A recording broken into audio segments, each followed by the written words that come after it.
सुस्वागतम मित्रों। स्वागत है आपका मेरे चैनल कीर्तिज आर्टिस्टिक वाइब्स में। तो जैसा कि आपको पता चल ही गया होगा, मेरा यह वीडियो मेरी सूर्य चित्रकला के ऊपर है। तो सबसे पहले मैंने इसका ढांचा पेंसिल से तैयार किया, जिसमें प्रकार की मदद से मैंने इसके गोले तैयार किए व फुट्टा यानी कि स्केल और पेंसिल की मदद से मैंने इसकी लाइनें तैयार की। और जो भी अलग तरह के डिज़ाइन थे उन्हें मैंने अपने हाथों से ही तैयार किया। उसके बाद प्रारंभ हुआ हमारा रंगारंग कार्यक्रम, जिसकी शुरुआत की मैंने लाल रंग का इस्तेमाल करके।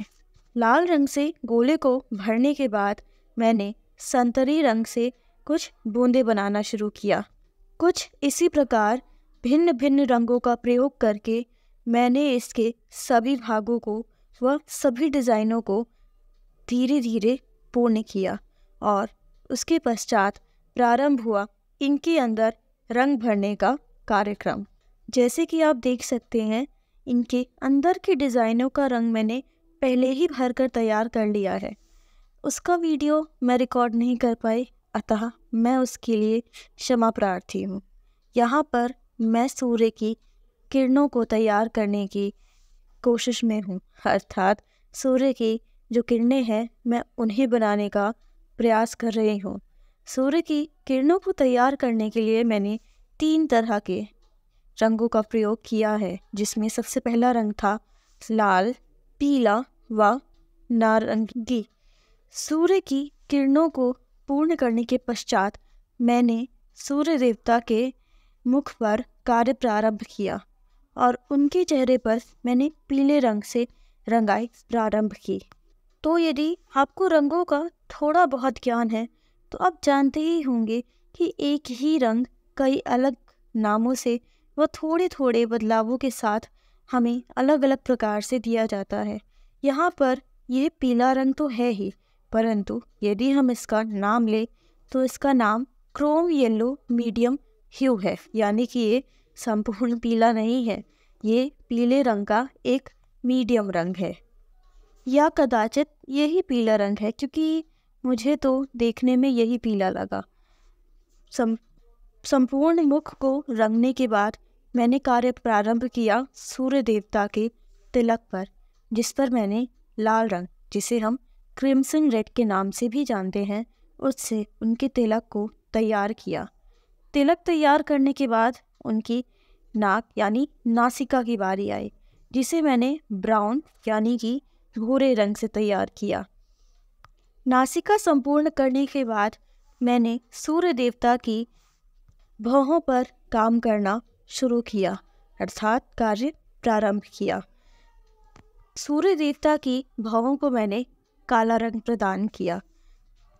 उसके पश्चात मैंने सूर्य देवता की आँखों पर कार्य प्रारंभ किया, जिसमें उनकी आँखों को भी मैंने काला रंग ही प्रदान किया।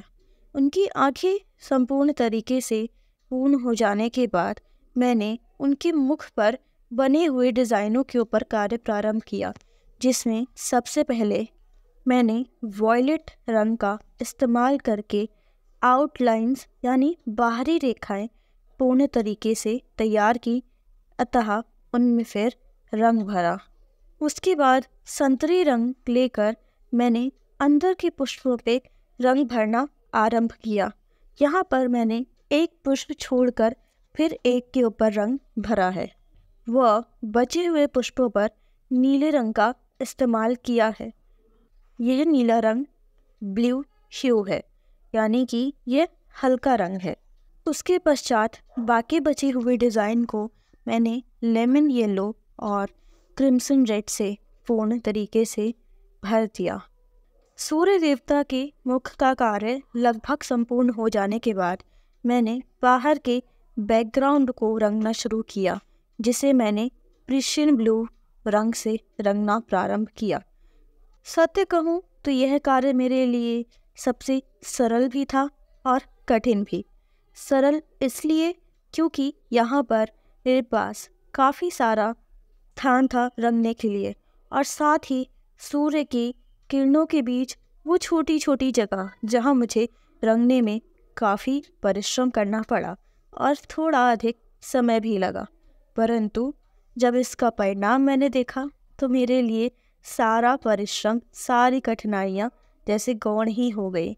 इसके बाद फिर मैंने यहाँ पर डिटेलिंग्स पर, यानी कि जो वो मेन छोटी छोटी चीज़ें थी, उन पर कार्य प्रारंभ किया। मेरे पास कोई पतला मार्कर ना होने के कारण मैंने ब्लैक जेल पेन से अपनी डिज़ाइंस की आउटलाइनिंग तैयार की।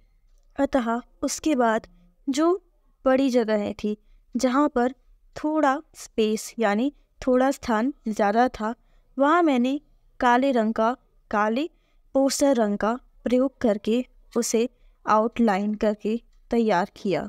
वह छोटी जगहों के लिए ब्लैक जेल पेन का इस्तेमाल किया। सत्य कहूँ तो इसे पूर्ण करना मेरे लिए इतना सरल ना था, क्योंकि अपनी कक्षाओं को नियमित रूप से जाकर लेना व अध्ययन के लिए भी समय निकालना आवश्यक है। परंतु क्या कर सकते हैं, यह वह कार्य है जो मेरे लिए सिर्फ एक कार्य या चित्रकला नहीं है। इसे करने से मेरे मन में एक शांति का भाव प्रकट होता है। मेरे टेंशन, जिसे हम बोल सकते हैं, अर्थात तनाव व किसी भी प्रकार का दुख, क्षोभ जो भी हो, पेंटिंग करने से मेरे मन के सभी दुख, सभी क्षोभ, सभी तनाव यूं ही दूर हो जाते हैं।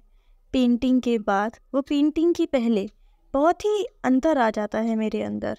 अतः यह मेरी फेवरेट हॉबी है। क्षमा चाहती हूँ, अपनी बातों में मैंने आपको यूँ उलझाया कि मैं अपनी पेंटिंग की डिटेल्स देना आपको भूल ही गई। तो यहाँ पर इसके पश्चात नीला रंग रंगने के पश्चात मैंने इसके बाहरी आवरण पर कार्य करना प्रारंभ किया, जिसमें मुझे 2 लेयर्स तैयार करनी थी। एक लेयर जो कि पत्तियों से बनती व दूसरी लेयर पीले रंग से तैयार होती। तो सबसे पहले मैंने इसके पहली लेयर पे कार्य प्रारंभ किया, जिसमें पहले मैंने पेंसिल से पत्तियों को तैयार किया। अतः उसके बाद उसमें 2 प्रकार के रंगों का इस्तेमाल किया, जिसमें से एक है पोस्टर ग्रीन और दूसरा है लाइट ग्रीन। ये भी पोस्टर कलर्स ही है। उसके बाद सभी पत्तियों को रंगने के बाद मैंने यहाँ पर भी आउटलाइन का कार्य प्रारंभ किया, और आउटलाइन को यहाँ भी मैंने स्केच पेन के जगह अपने ब्लैक बॉल पेन से ही पूर्ण किया। उसके पश्चात मैंने इसके सबसे बाहरी लेयर, यानी कि बाहरी आवरण पर कार्य प्रारंभ किया, जिसमें मैंने पीले रंग से रंग किया व इसकी बाहरी लेयर को तैयार किया। सबसे अंतिम कार्य था इस पर पुष्पों को तैयार करना। और हाँ, साथ ही साथ मैंने यहाँ पर सूर्य किरणों में सफ़ेद रंग का भी प्रयोग किया, और जितनी भी आउटलाइंस मैंने तैयार की थी उनमें मैंने एक लेयर सफ़ेद रंग की भी डाली। फूलों की डिटेलिंग्स इसका अंतिम कार्य था, और वह पूर्ण करने के पश्चात ही मेरी पेंटिंग पूर्ण हो गई। अब आप बताइए, आपको मेरा परिश्रम, मेरी पेंटिंग कैसी लगी? और मेरा चैनल देखने के लिए, मेरा यह वीडियो देखने के लिए आपका धन्यवाद एवं आभार।